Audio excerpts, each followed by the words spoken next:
안녕하세요. 프로파일러 배상원 교수입니다. 2017년 11월 11일입니다. 오늘 우리 오늘 스터디하는 학생들이 빼빼로 데이라고 빼빼로를 준비했다고 하는데, 그 상업성은 떠나서라도, 주변 사람들하고, 과자라도 같이 먹는 날 정도로 이해하면 되겠죠. 너무 큰 상업성, 과도한 상업성인 것은 지양해야 되겠지만요. 날이 추워졌습니다. 늘 요런 날씨가 갑자기 추워지는 때는 이제 다치거나 감기, 그리고 또 하나는 이제 좀 건조하고 그러면 이제 넘어지면 사실 이 뼈가 부러지거나 아니면 그런 형태들이 많이 나타나니까 항상 여유 있게 다니시기 바라고요. 제가 어제 MBN에서 생방송을 잠깐 하다가 나온 얘기인데, 참 기가 막힌 사례가 하나 있어갖고, 이게 이제 CBS 라디오 시사잡기 정관용입니다라에서도 소개된 내용입니다. 예를 들면 대형 병원의 간호사들이 일정의 그 병원이 소속된 대형 재단, 이 병원끼리의 일종의 친목 가을 잔치 같은 걸 많이 하지 않습니까? 근데 그런 가을 잔치 같은 거, 학교 같은 운동회 같은 형태가 되는데, 운동회나 축제 같은 이런 게 되는데, 그런 데에서 이제 신입 아니면 좀 젊은 초입 간호사들한테 장기 자랑을 하라고 하고, 요즘 걸그룹들이 추는 좀 아주 그냥 짧고 아주 본인에선 수치스러울 정도의 짧은 옷과 이런 옷을 입고 좀 해괴한, 아주 성적으로 민망한 그런 동작을 하는 걸그룹 춤추는 간호사, 이런 얘기가 나왔어요. 그걸 이제 재단의 고위, 나이 많은 고위급들이 그걸 보고 낄낄 웃고, 일종의, 저는 그런 얘기를 했습니다. 일종의 지배구조일 수 있겠다.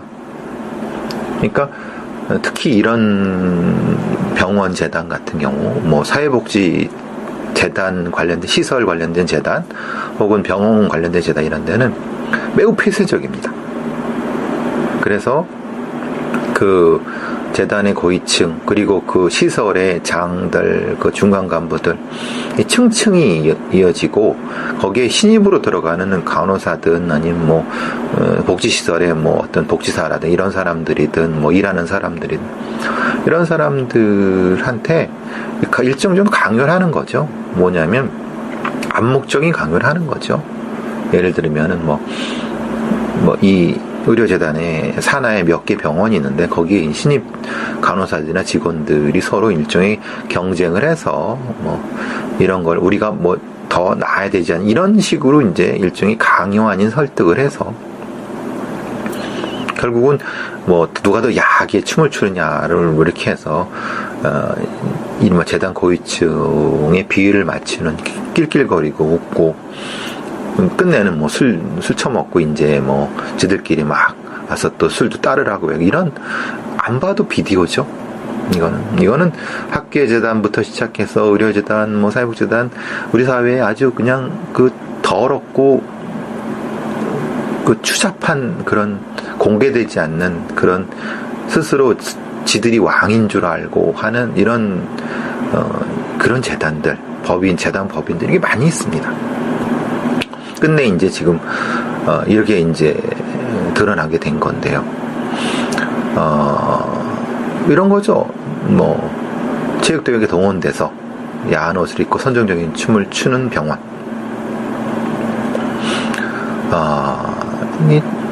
실제로 이런 그러니까 솔직히 까놓고 얘기하면 여기만 그러겠습니까? 다른 어떤 비슷한데도 또 보고 배우고 또 따라하고 이게 매년 반복되는 거죠. 거기서 이제 이 사람들이 또 연차가 올라가면 자기 밑에 들어온 사람 또 똑같은 걸 시키고 더 야하고 더 이 어떤 치욕적인 걸 또 시키고 일종의 지배 구조가 되는 거죠. 그러니까 직원들이나 남자 직원들이나 환자들 다 보는 앞에서 똑같이 그런 걸 매년 반복해야 되는 부분인 거고요. 특히 이제 이런 거는 항의를 하고 우리가 왜 하느냐라고 하면 이 고위급들이라든가 이런 사람들은 아무 말 안 합니다. 왜? 그 뭐 티가 나거나 아니면 또 실제로 문서에 나오면 나중에 문제가 되니까 그게 아니라 그러니까 암묵적으로 이제 이심전심인 거죠. 그러면 중간급에 있는 사람들이 이런 서로 경쟁을 시키거나 아니면은 뭐 암묵적으로 그럼 니네가 하는 우리가 하냐 이런 식의 말도 안 되는 거지만 강요를 하고 특히 또 연차가 적은 직원들은 대부분 경우 비정규직이거나 이런 경우가 많기 때문에 그거를 거역하기가 힘들죠. 그나마 노조가 있는 경우는 다행이지만 물론 항의라도 하고 나오지만 그렇지 않은 경우가 대부분이죠. 특히 왜냐하면 비정규직이 많기 때문에 그렇습니다. 그래서 이제 보통 그런 거를 각계격파를 하죠. 뭐냐면은 이 각각의 병동이라든가 아니면 파트의 수간호사 같은 사람들이 개별으로 이제 각계격파를 해갖고 뭐 정규직에 대한 일종의 사탕 발림을 하거나 아니면은 재계약을 내세워서 하게 하고 이런 것들이 필비재하게 늘어나는 겁니다. 더군다나 이제 임금도 낮고 그러니까 2중 3중의 고통이 반복되고 있는 거죠. 글쎄 여기 정관용의 시사잡기에서는 그런 얘기는 노동조합이 대안이 될 수 있다. 저도 그렇게 생각합니다. 노동조합이 일종의 대안이 될 수 있고 또 하나는 근데 이것은 노동조합만이 아니라 노동부의 근로감독관들이 철저하게 단속을 하고 철저하게 처벌해야 됩니다. 근데 문제는 잘 아시다시피 MBC 김장겸 사태 보세요. MBC가 개판된 거 보세요. 그때는 근로감독관이 없었습니까? 근데 정권이 바뀌자 근로감독관이 와서 또 하죠. 이렇게 근로감독을 해서 흔히 말하는 노동법 위반으로 조사하지 않습니까? 실제로 이런 지방이라든가 아니면 감시의 눈이 약한 이런 공간에서는 오히려 아주 일부지만은 글쎄 어떤 사람은 일부라고 하지 않지만 근로감독관들이 보고도 묵인하고 어떤 경우는 또 뭐 뇌물을 받았다는 둥 아니면 또 굳이 인력 부족을 이유로 사실은 못 본 척한다 이런 얘기도 나오는 겁니다. 이게 실제로 그렇다는 것이 아니라 근데 보통 그 정도의 근로감독관이면은 자기의 어떤 정보도 많이 있고 또 들어오는 얘기 투서도 많고 그러지 않습니까? 그러니까 분명히 알 수 있었을 거예요. 그런데도 불구하고 그리고 더구나 더 큰 문제는 이런 문제가 있는 거를 발견해내고 조사를 하게 되면은 근데 처벌할 방법이 없어요. 왜냐하면 지금 이거 보세요. 걸그룹처럼 간호사를 옷을 입혀서 춤추게 했다고 해서 어떤 처벌을 받을 수 있을까요? 왜 실제로 재단 고위층은 표면적으로 뭘 시킨 건 아니잖아요. 옷을 벗고 춤추라고 누가 그랬냐 라고 하면 할 말이 없는 거예요. 결국은 이건 뭐냐면 이 근로감독관들이 제대로 일어날 수 있는 독립적인 근로감독의 기구 마련, 또 하나 노동조합 조직 활성화, 이 두 가지 같이 나가야 된다는 거죠. 그런데 그리고 또 하나는 핵심적이지만은 이런 폐쇄적인 법인들, 사회복지법인이나 아니면 의료법인 같은 데에 대한 엄격하고 이 정부의 관리 감독이 필요하다는 겁니다. 근데 실제로 거꾸로 되죠. 이런 의료법인이라든가 아니면 사회복지법인이라든가 아니면 학교법인 같은 데에서 그걸 했던 사람들이 국회의원이 되고 또 힘 있는 사람이 되니까 거꾸로 공무원들이 이런 사람들에 대한 터치를 못하는 거예요. 우리 사회에 아주 비극적이고 아주 부조리한 게 다 차 있는 게 그거죠. 그래서 이런 어떤 재단이 크면 클수록 손을 못 대요. 뻔히 알면서도. 그게 우리나라의 비극이죠. 참 어렵습니다. 많이 어렵고, 그게 이제 관련된 얘기로서 이렇게 되는 거죠. 직장 내 성범죄, 예를 들면 지난번에 한샘에서의 그런 성폭력 문제 됐죠. 이제 다시 나오는 게 이제 뭐냐면 현대카드의 성폭력, 성폭행 문제예요. 현대카드 성폭행 논란은 이제 어디까지 갔냐면 자기 자신이 성폭행을 당했다고 인터넷에 올린 여성이 오히려 거꾸로 그 남성한테 무고 혐의로 고소를 당하는, 명예훼손과 고소당하는 형태가 됐어요. 아시다시피 이 여성은, 무고 혐의 고소당한 여성은 현대카드의 위촉 사원이라고 밝히고 온라인 커뮤니티에 최근 한샘 성폭행 사건을 보고 용기를 이렇게 쓴다고 하면서 자신이 올해 5월 회식 후에 자신의 집에서 술을 마시고 정신을 잃은 상태에서 A씨라는 사람, 팀장으로부터 성폭행을 당했다고 이렇게 주장하고 있어요. 근데 했는데, 그리고 이제 성폭력 상담소에 피해 사실을 알렸고 상담소에서 경찰에 신고를 했는데, 경찰에서는 흔히 말하는 중강간이죠. 술을 먹은 상태에서 강간을 했다고 하면은, 근데 증거 불충분으로 불기소했고, 결국은 그 불기소한 것을 기반으로 해서 그 A씨가 지금 이 여성 B씨를 명예훼손과 무고 혐의로 고소한 사건. 이게 조사받고 있어요. 실제로 이게 성폭행이 있었는지 아니면 실제로 고의적으로 무고를 했는지에 대한 부분은 이게 실제로 무고 사건을 조사하면 다시 또 얘기되겠지만은, 이거는 기본적으로 직장 내 성범죄에 대한 우리의 기업의 문화 자체, 기업의 제도적인 어떤 것과 연관이 된다고 봐요. 실제로 우월적 지위를 이용해서 한 성범죄가 지속적으로 증가했다 그래요. 이거는 이제 제 얘기가 아니라 국회 여성가족위원회 신보라 의원이 경찰청에서 제공받은 거예요. 그러니까 지난 2012년에 341건이었던 게 작년에 2016년에 545건으로 엄청나게 늘어났죠. 결국은 실질적 우월적 지위 관계에 의해 발생한 성범죄는 이거보다 훨씬 더 많을 거죠.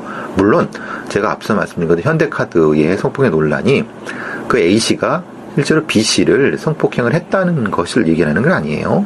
근데 이 신보라 의원의 주장, 경찰청의 자료에 의하면은 우월적 지위를 위한 성범죄가 늘어났다는 건 맞는 거예요. 실제로 현대카드가 그 사람이 그랬다는 건 아니다. 그 얘기가 아니라. 그리고 실제로 신고되지 않은 거는 암수범죄는 아시다시피 그게 한 10배 정도 된다고 하니까 엄청나게 높죠. 그래서 경찰이 지난 100일간 우월적 지위를 이용한 불법 행위를 단속해 본 결과 갑질 성범죄 중에서도 직장 조직 내 성범죄가 80% 이상. 즉 결국은 업무라든가 고용적 우월적 지위를 이용해서 범죄를 한다는 거죠. 당연히 여성가족부가 2015년 성희롱 실태조사를 했는데 그 대상이 대체적으로 20, 30대 비정규직 종사자고, 실제로 그것을 하는 범죄를 저지르는 범죄자는 남성으로 40대 이상 상급자. 그러니까 우월적 지위가 되는 거죠. 자기보다 10년이나 20년 어린 아래인 여성을 대상으로 비정규직인, 그러니까 지위에 문제가 있으니까. 아까 그래서 똑같은 겁니다. 걸그룹 춤을 추게 한 간호사들이 연차가 낮고 정규직이 아닌 경우가 많다는 건 그런 어떤 일종의 성범죄를 저지른 거죠. 집단적인 성범죄를 저지른 거죠. 결국은 이것은 우리 사회가 제도적으로 해야 될 부분이라고 보는 겁니다. 그것은 흔히 말하는 직장에 대한 전체적인 형태의 근로감독도 연결이 되고, 또 만약에 그런 직장 내 성폭력이 발생했을 때 그 직장, 그 기업에 대한 페널티를 줘야 되는 부분, 그리고 그 직장, 단위 직장 내에 전문성을 갖춘 전담 조직을 갖추기가 힘들어요. 우리가 한샘 사태에서 보는 것처럼 거기에 그 몰카 피해를 당한 피해자를 상담했던 어떤 교육 담당자란 그런 사람이 오히려 성범죄의 가해자로 지금 뭐 얘기되고 이런 상태. 그러니까 전문성이 부족한 거예요. 그러니까 어떻게 될지 모르니까. 그러니까 전체적으로 이런 업계 공통의 이런 전문적인 조직을 만들어 갖고, 예를 들면 뭐 건설업계 아니면 뭐 보험업계 이런 쪽으로 흔히 말하는 그 관련된 산업별 노조와 연결해서 상담하고 그걸 전문적으로 처리할 수 있는 변호사들을 고용해서 이렇게 돼야 된다는 거예요. 우리는 거기까지 너무 약해요. 2015년 성희롱 실태조사를 했을 때, 여성가족부가 했을 때 가장 핵심적인 것이 그 전문성이 부족하다, 그런 걸 뭐 담당하는. 그리고 전문성이 낮다는 것은 결국은 그 전담 기구가 무슨 얘기를 해도 고위직에 들어먹질 않는다. 그러니까 그냥 기껏해야 과장 정도가 하니까 회사 사장이 저 사람들의 말을 들을 이유가 없죠. 이런 직장 내 성폭력 문제를 조직적으로, 전 사회적으로 해결하지 않으면 이와 같은 일은 지속적으로 발생할 것이다 라고 하는 거고요. 하다못해 다시 이제 이 의사들, 그러니까 이제 의료 관련적으로 다시 돌아오면, 이게 이제 검은 백색 폭력이라고 얘기를 하죠. 특히 대학병원에서 지난번에 한 것처럼, 뭐 부산대에서 했던 그것처럼, 뭐 이른바 성추행, 그리고 뭐 폭력, 전공의들의 폭력, 이런 것들이 있지만 실제로 이 가해자인 교수들에 대해서는 실제로 이 엄중한 처벌이 안 됩니다. 왜냐하면은 실제로 제가 어디 방송에 가서 얘기했지만은, 어떤 대학에서 의대의 교수들이라고 하는 것은 그 의대의 위치가 상당히 높은 위치죠. 거기를 구성하기는 의대 교수들이라고 하는 존재들이 막강한 힘을 가지고 있습니다. 그렇기 때문에 누가 감히 의대의 교수들, 돈을 벌어다 주는 교수들을 누가 감히, 그리고 학교가 의대에 대해서 간섭을 못해요. 그러니까 총장이 아무리 대학병원에서 문제가 났을 때 기껏해야 뭐 자체적으로 해결하라고 하고, 중징계는 기껏해야 없는, 대부분 81%가 훈계주의 경고 정도, 파면을 한 건도 없대요, 여태까지. 그러니까 더더욱 이 성범죄 처벌이 이런 비리와 범죄를 계속 키운 거죠. 뭐 두들겨 패기도 하고 욕하는 건 물론이거니와, 그런데도 불구하고 대학병원 교수는 신고되지도 않고 처벌받지도 않고, 더더구나 형사처벌은 그 사람이 크게 다치거나 아니면 뭐 죽거나 이런 경우가 아니면 거의 있질 않는 거예요. 거기다가 뭐 노조에서 심각하게 부딪히지 않는 경우는 그 처벌되지 않는다는 거예요. 그렇다고 봤을 때 이것은 우리나라의 사립학교 재단에 대한 법을 바꾸는 것과 연계된다. 지금처럼 이런 경우는 사립학교 재단한테 그 교수의 이 처벌을 위임하는 경우예요, 일종의. 근데 그 사립학교 재단은 처벌 안 해요. 결국은 이런 경우에 그 사립학교 재단의 법 규정을 바꿔서 이런 종류의 심각한 문제일 경우는 처벌권을 사립학교 재단에 두는 것이 아니라 외부에 두는 형태로 해야 된다는 거죠. 그래야지. 그리고 이제 말씀드린 것처럼 이런 전공의 제도를 바꿀 수 있는 여러 가지 제도적인 것이 필요하다는 거죠. 지금까지 도제 시스템화에서는 이 백색 폭력이 계속 대물림되고 있어요. 그런 사람들한테 우리의 생명을 맡겨야 된다는 게 말이 됩니까?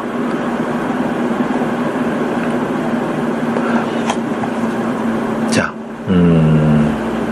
역을 바꿔서 오랜만에 형법학자들이 공수처에 대한 얘기를 한번 했네요. 형사법 세미나에서 이게 나왔다고 해요. 물론 이 형법학자들의 주장은 공수처의 중립성에 대한 얘기를 많이 하는 것 같아요. 근데 문제는 특히 한국 형사법학회와 한국 비교형사법학회, 한국 형사정책학회, 한국 피해자학회, 한국 형사소법학회 같은 이런 데서 공동으로 마련했는데, 서경대의 정웅석 법대 교수 등이 이런 발표를 하셨다고 해요.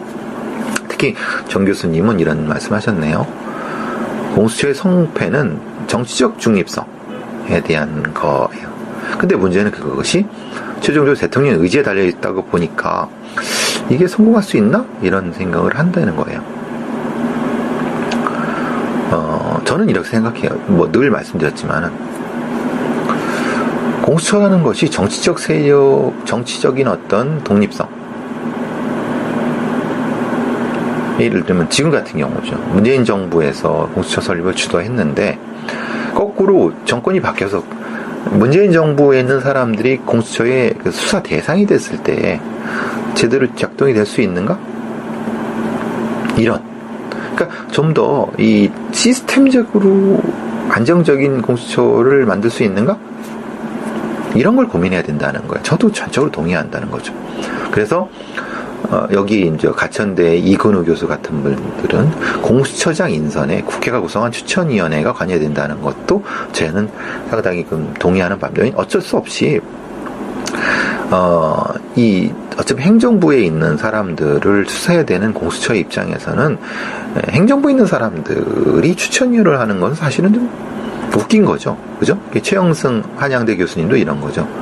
공수처의 독립과 중립성을 위해서는 처장 추천위원회가 국회 소속이고, 법무부 장관, 대법원장, 대한변협 회장의 추천위 구성을 배정해야 된다라고 저도 그렇게 생각하는 거예요. 왜냐하면 법무부 장관은 당연히 미국과 달리 행정부 소속이고, 대법원장도 이 대법원장 저쪽 다른 쪽 소속이고, 이런 부분들인 거죠. 그리고 저는 아주 전적으로 동의하는 바가 입니다. 공수처장에 독립적으로 중립적으로 이끌 경험과 지식 있는 사람이 처장이 될 수 있도록 하는데, 아주 전적으로 동의하는 건, 처장 자격을 법조인에 한정할 필요 없다고는 저도 아주 전적으로 동의합니다. 보통 우리가 특검이라든가 아니면 이런 수사 관련된 조직을 대부분 변호사 출신들이나 법조인 중심으로 하니까 굉장히 좁아요. 그 사람들은 다 아는 사람들이거든요. 그러면은 어떻게 그걸 할 수 있겠습니까? 그러니까 전적으로 이 자격 자체를 법조인 한정하는 게 아니라 좀 더 포괄적으로, 그리고 그 수사관들, 그러니까 직접 공수처에 수사를 할 수 있는 사람들도 법조인에 한정할 필요 없다고 보는 거예요. 물론 어떤 이유 때문에 거기 소속 검사가 필요하죠. 왜냐면 이거는 수사 검사, 그러니까 이제 수사를 해야 되는 조직이기 때문에 검사가 없으면 안 되니까. 근데 그 검사의 출신이라든가 수사관의 출신을 다양하게 해야 된다 라고 하는 거죠. 근데 문제는 이 아주대 이윤재 교수님이 얘기하는 것처럼 지금의 법무부안은 결국은 검찰로부터 벗어나는 어떤 걸 마련한 것이 아니라 검찰의 공수처에 대한 우위가 확보되어 있는 형태가 되기 때문에 실제로 공수처라는 것이 검찰의 제2청 형태로 됐다는 건 매우 위험한 상황이라는 거예요. 저도 그건 전적으로 동의를 해요. 그러니까 지금의 공수처라는 것이 법무부안이 이거는 그냥 늘 말씀드린 것처럼 그냥 검찰청 제2청, 그럼 무슨 의미가 있어요? 그러니까 뭔가 이 법조인들 아니면 이런 관련된 사람들이 중심적으로 만드는 부분이라서 그냥 기존의 특검하고 뭐가 차이가 있을까? 이런 생각이 많이 들어요. 저는 그렇게 생각하는 거죠.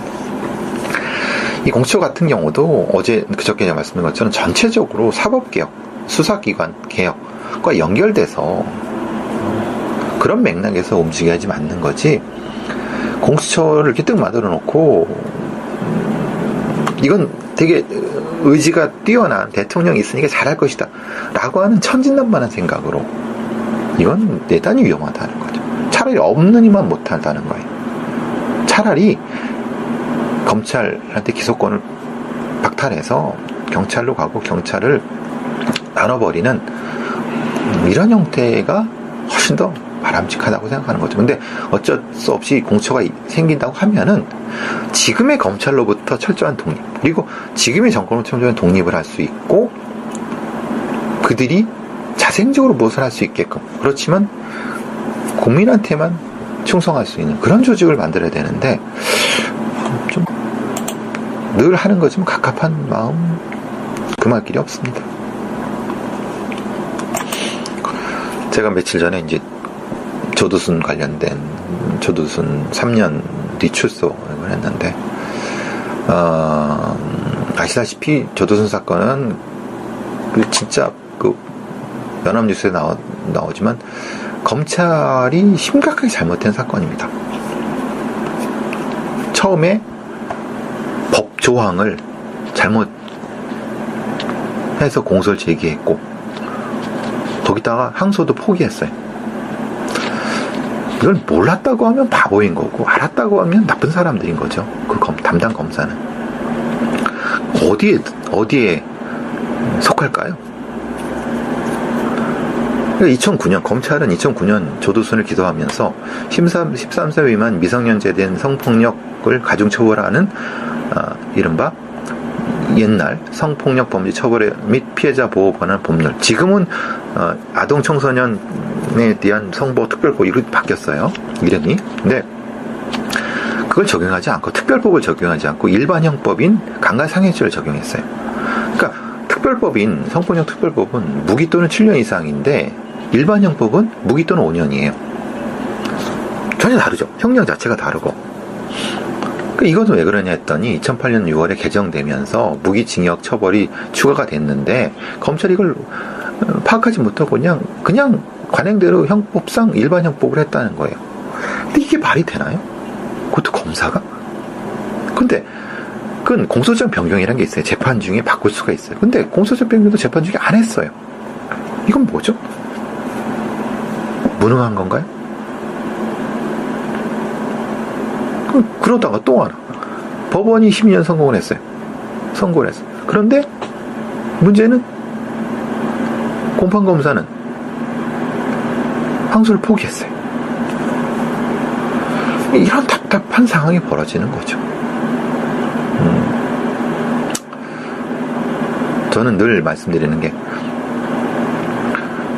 잘못된 사람한테 그 잘못에 대한 책임을 지우게 되면 그 다음 사람이 이와 비슷한 걸 적어도 경계심을 갖겠죠. 근데 지금 이걸 잘못한 사람들 몇몇을 아무런 징계도 안 하고, 물론 내부 이제 징계를 했다고 하겠지만은, 그러면 똑같이 실수를 해도 그냥 별거 없겠구나, 느슨해질 수 있다는 얘기예요. 그래서 늘 말씀드리는 게, 기소권과 수사권을 분리해야 되고, 검찰에 대한 문민 통제를 강화해야 된다. 지금 그래서 공수처 얘기도 그거잖아요. 검찰이 잘못하면 누가 처벌하느냐? 지금은 없는 거예요.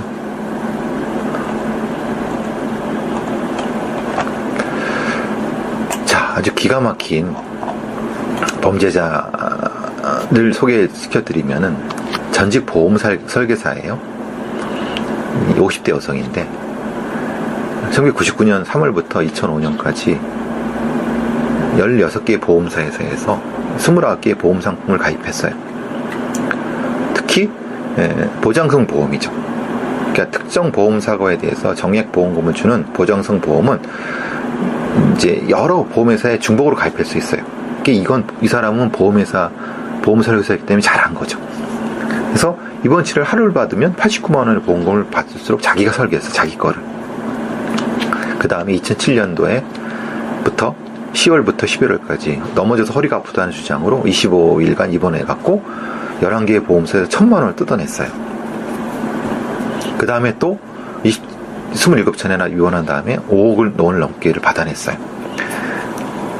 이 사람은 실제로 17개의 보험사에서 24개의 보험 상품을 가입한 또 다른 B씨도 역시 이런 보장성 보험을 통해서 가입했어요.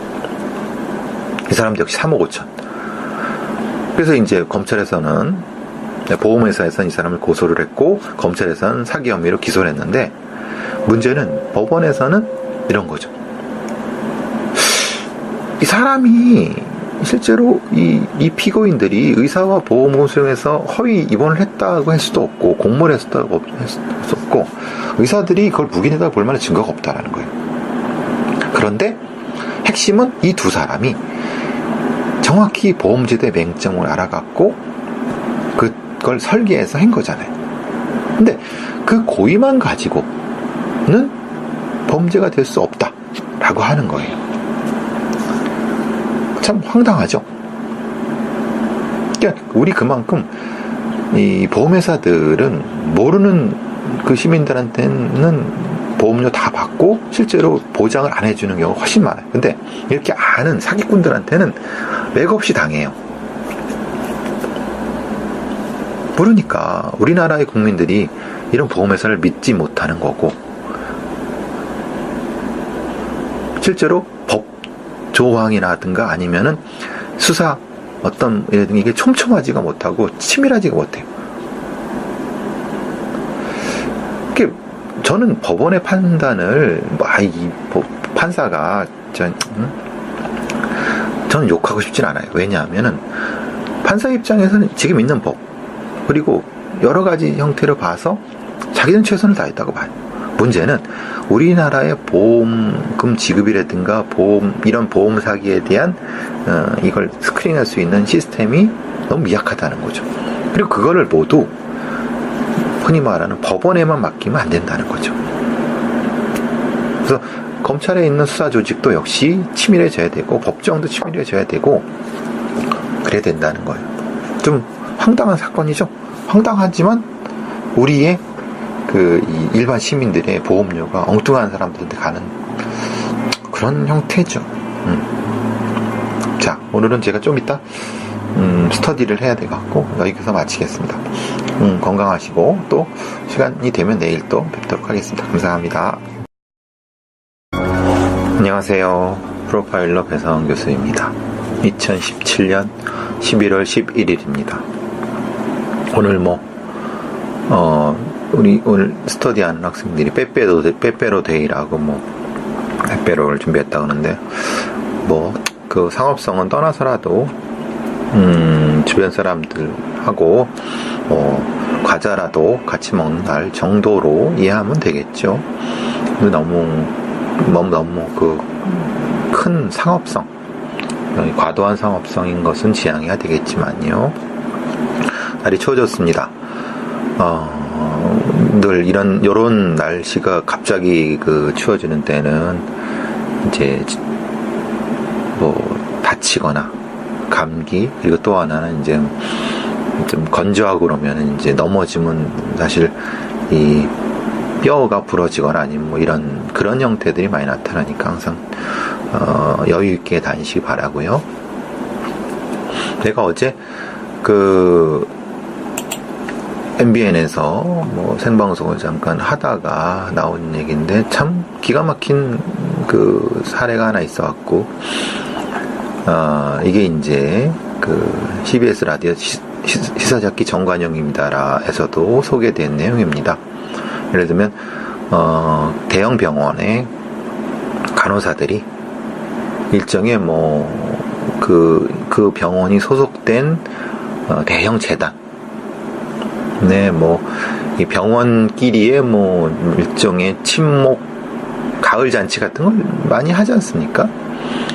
근데 그런 가을 잔치 같은 거 학교 같은 운동회 같은 형태가 되는데 운동회나 축제 같은 이런 것도 되는데 그런 데에서 이제 신입 아니면 좀 젊은 초입 간호사들한테 장기자랑을 하라고 하고 요즘 걸그룹들이 추는 좀 아주 그냥 짧고 아주 본인에 있어서는 수치스러울 정도의 짧은 옷과 이런 옷을 입고 좀 해괴한 아주 성적으로 민망한 그런 동작을 하는 걸그룹 춤추는 간호사 이런 얘기가 나왔어요. 그걸 이제 재단의 고위 나이 많은 고위급들이 그걸 보고 낄낄 웃고 일종의, 저는 그런 얘기를 했습니다. 일종의 지배구조일 수 있겠다. 그러니까 특히 이런 병원 재단 같은 경우, 뭐 사회복지 재단 관련된, 시설 관련된 재단 혹은 병원 관련된 재단, 이런 데는 매우 폐쇄적입니다. 그래서 그 재단의 고위층, 그리고 그 시설의 장들, 그 중간 간부들, 층층이 이어지고, 거기에 신입으로 들어가는 간호사든 아니면 뭐 복지시설의 뭐 어떤 복지사라든 이런 사람들이든 뭐 일하는 사람들이든 이런 사람들한테 일정 정도 강요를 하는 거죠. 뭐냐면 암묵적인 강요를 하는 거죠. 예를 들면은 이 의료재단에 산하에 몇 개 병원이 있는데, 거기에 신입 간호사들이나 직원들이 서로 일종의 경쟁을 해서 이런 걸 우리가 더 나아야 되지 않나, 이런 식으로 이제 일종의 강요 아닌 설득을 해서 결국은 누가 더 야하게 춤을 추느냐를 이렇게 해서 이른바 재단 고위층의 비위를 맞추는, 낄낄거리고 웃고 끝내는 술 처먹고 이제 지들끼리 막 와서 또 술도 따르라고, 이런, 안 봐도 비디오죠. 이거는 학교의 재단부터 시작해서 의료재단, 사회복지재단, 우리 사회에 아주 그냥 더럽고 추잡한 그런, 공개되지 않는 그런, 스스로 지들이 왕인 줄 알고 하는 이런 그런 재단들, 재단 법인들이 많이 있습니다. 끝내 이제 지금 이렇게 이제 드러나게 된 건데요. 이런 거죠.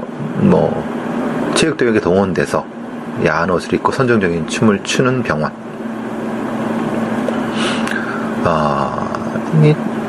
실제로 그러니까 솔직히 까놓고 얘기하면 여기만 그러겠습니까? 다른 어떤 비슷한데도 또 보고 배우고 또 따라하고, 이게 매년 반복되는 거죠. 거기서 이제 이 사람들이 또 연차가 올라가면 자기 밑에 들어온 사람 또 똑같은 걸 시키고, 더 야하고 더 이 어떤 치욕적인 걸 또 시키고, 일종의 지배구조가 되는 거죠. 그러니까 직원들이나 남자 직원들이나 환자들 다 보는 앞에서 똑같이 그런 걸 매년 반복해야 되는 부분인 거고요. 특히 이제 이런 거는 항의를 하고 우리가 왜 하느냐라고 하면, 이 고위급들이라든가 이런 사람들은 아무 말 안 합니다. 왜? 티가 나거나 아니면 또 실제로 문서에 나오면 나중에 문제가 되니까. 그게 아니라, 그러니까 암묵적으로 이제 이심전심인 거죠. 그러면 중간급에 있는 사람들이 이런 서로 경쟁을 시키거나 아니면은 암묵적으로, 그럼 니네가 하는 우리가 하냐, 이런 식의 말도 안 되는 거지만 강요를 하고, 특히 또 연차가 적은 직원들은 대부분 경우 비정규직이거나 이런 경우가 많기 때문에 그거를 거역하기가 힘들죠. 그나마 노조가 있는 경우는 다행이지만, 물론 항의라도 하고 나오지만 그렇지 않은 경우가 대부분이죠. 특히 왜냐하면 비정규직이 많기 때문에 그렇습니다. 그래서 이제 보통 그런 거를 각계격파를 하죠. 뭐냐면은 이 각각의 병동이라든가 아니면 파트의 수간호사 같은 사람들이 개별으로 이제 각계격파를 해갖고 정규직에 대한 일종의 사탕 발림을 하거나 아니면은 재계약을 내세워서 하게 하고, 이런 것들이 비일비재하게 늘어나는 겁니다. 더군다나 이제 임금도 낮고, 그러니까 이중 삼중의 고통이 반복되고 있는 거죠. 글쎄, 여기 정관용의 시사잡기에서는 그런 얘기는 노동조합이 대안이 될 수 있다.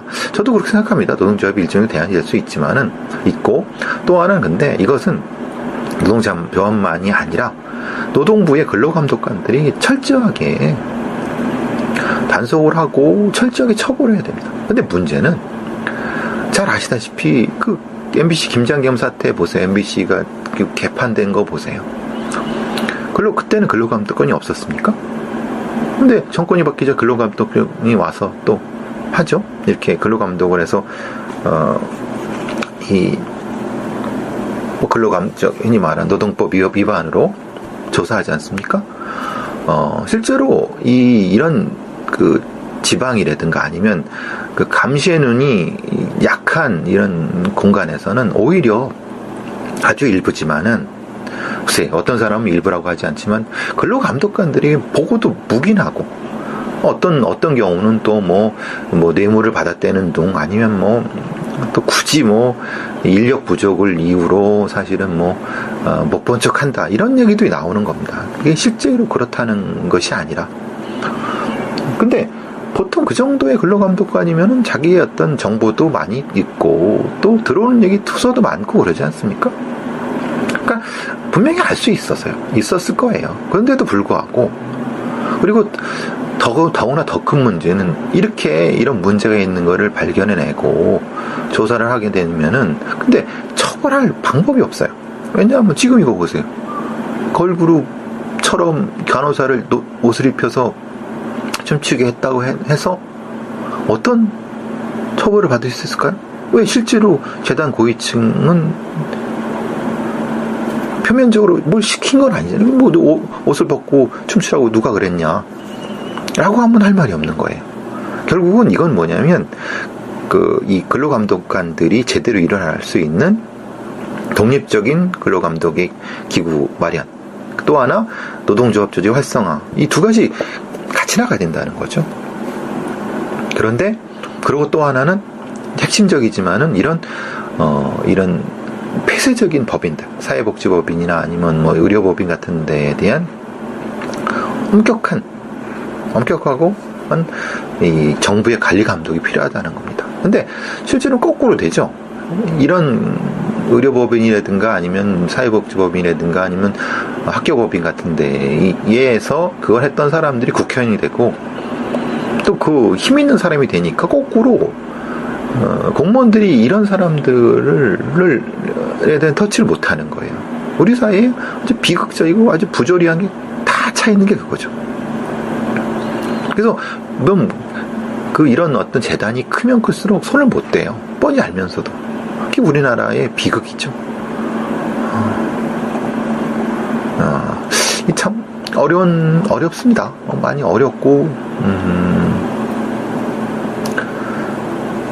그게 이제 관련된 얘기로서 이렇게 되는 거죠. 직장 내 성범죄, 예를 들면 지난번에 한샘에서의 그런 성폭력 문제 됐죠. 이제 다시 나오는 게 이제 뭐냐면 현대카드의 성폭행 문제예요. 현대카드 성폭행 논란은 이제 어디까지 갔냐면, 자기 자신이 성폭행을 당했다고 인터넷에 올린 여성이 오히려 거꾸로 그 남성한테 무고 혐의로 고소를 당하는, 명예훼손과 고소당하는 형태가 됐어요.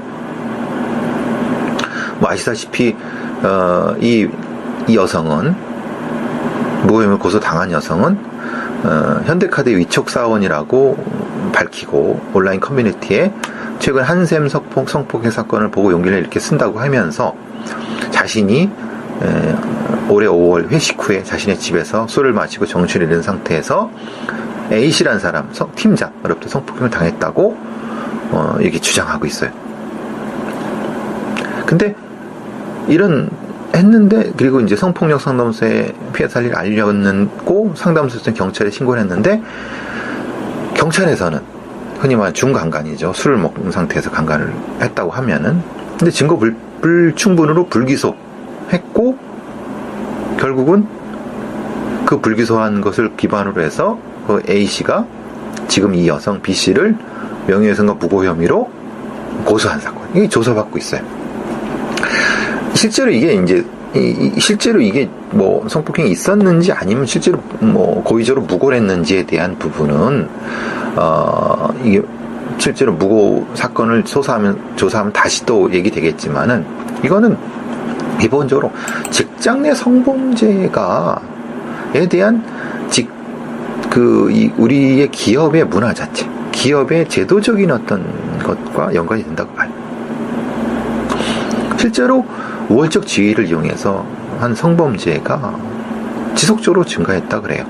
이거는 이제 제 얘기가 아니라 국회 여성가족위원회 신보라 의원이 경찰청에서 제공받은 거예요. 그러니까 지난 2012년에 341건이었던 게 작년에 2016년에